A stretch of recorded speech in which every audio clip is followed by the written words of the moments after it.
Alright. I went and cut yesterday. I used this on some of the trees, the G466 from Holzfforma. I didn't take this one because I already run a few tanks through it. I wanted to try this one. I know they're two different classes of saw or whatever. That's supposed to be the high-end version and all that kind of good stuff. But I believe the only thing is, that's supposed to have like upgraded internals, better carb and stuff like that. And I will say that this tuned a little better, more so like a Warborough or Tillotson or Zama carb did. This one's a little off. I nearly got the high jet cut all the way off, and it's still running fat to me. If you run it one turn out, it's running like 9,000 RPM, smoking like crazy. But anyhow, it oils really good. It probably oils maybe a little better than what this one does. And that one's still seeping gas out the cap. I don't like that. The caps on these are really good, if not better than OEM.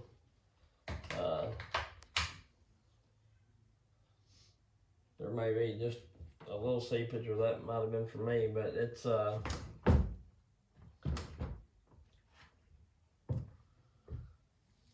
think that's if I put it on there, like after it's got some just in there.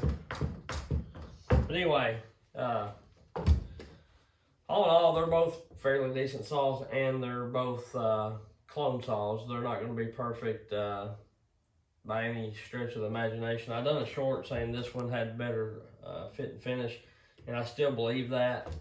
To me, it's more Stihl-esque. The handle, the wrap handle is a whole lot more comfortable. This one's got big, thick grooves in it, and it feels just a touch smaller. I just think this one feels better.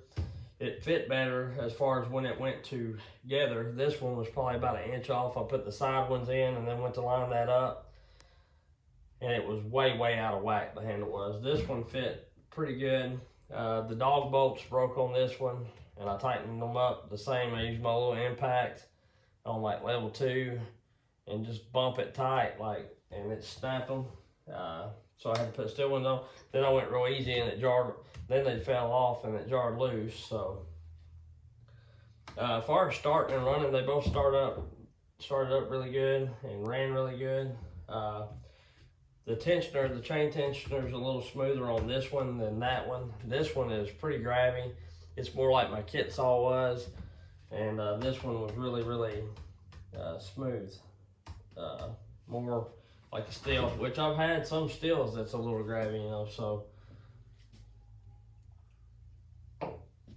I was running the Hexa chain, the chain that I filed Hexa with it. Like I say, I think if this one had a stock carb on it, which I've got one ordered, and I may take the baffle out of this, I think it'd make a world of difference, which I got Aaron A. Lynch going to build me one of them 46 lights.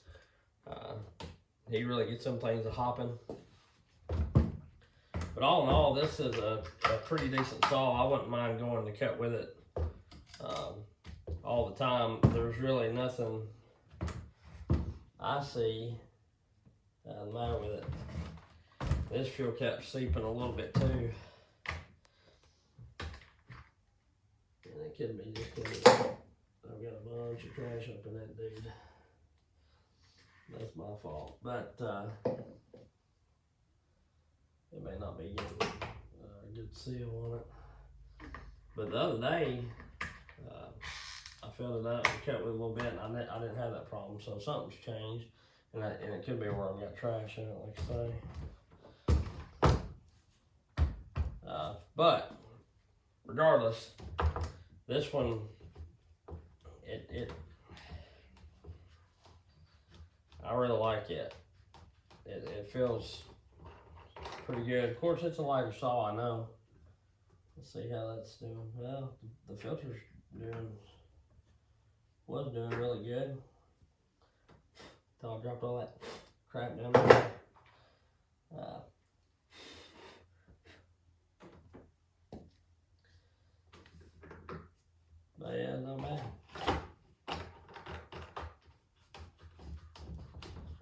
But anyway, what I was getting at, this one starts to spit and sputter. And I think where the tune was a little rich on it, it was using a little more gas. And I thought it was just quitting idling, like, because I had played with the tune just a little bit, and I set it down and go grab my steel. Really, there was nothing wrong with this. It just had run out of gas. And I cut a pretty big white oak, and I started to use my 661 with 3-foot bar on it. And that full comp chain just didn't do good. And plus, that 500i chain is the chain that I ground, and it was really cutting good. If you notice, when I was bore cutting, there was no bucking and jumping like I had before.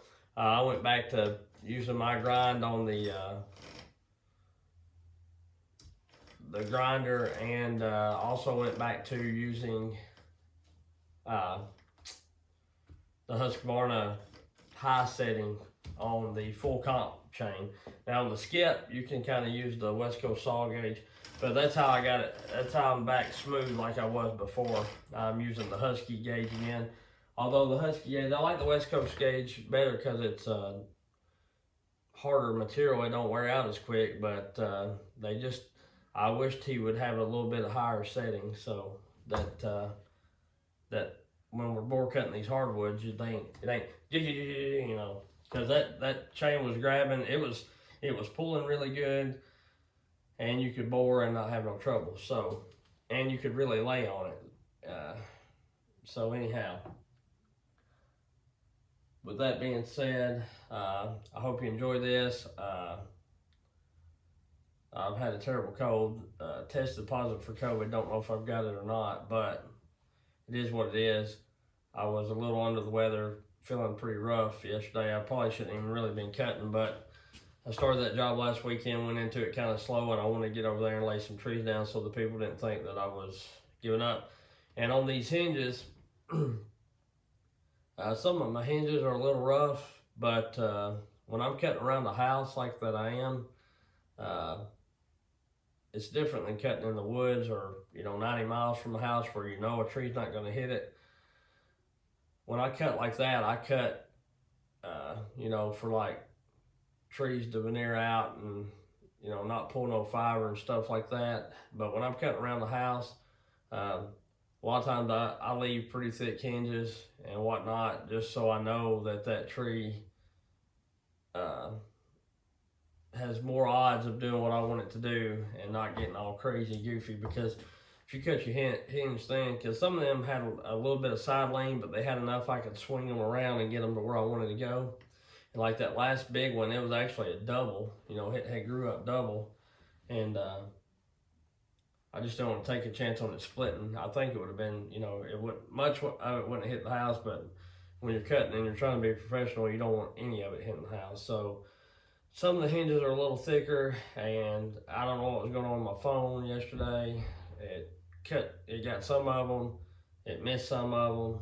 So, like I cut 2 trees and I don't even think my camera was on. I may have forgot to turn it on, or it may have shut off. I don't know. But anyway, I've got a few cutting, and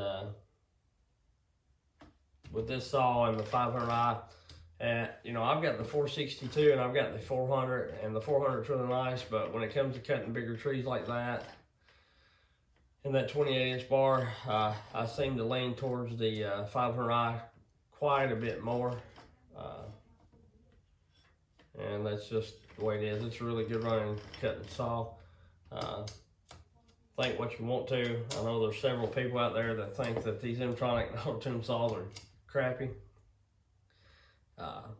You can get on my page and write paragraphs about how crappy you think they are, but they make me money. They've already paid for themselves, and your opinion really doesn't matter to me. Because I've seen some of your carb saws that you screwdriver tune and so-called reported, and I believe my M-tronic saws would outrun them flat in the cut. But anyhow, that being said, here you go. I hope you enjoy it, and we'll catch you on the next one. This video number will be, let's do 89. And also on that, I've got to thinking, I may do a short video about that here later. So, but anyway, I'll catch y'all on the next one. Enjoy the cutting. See ya.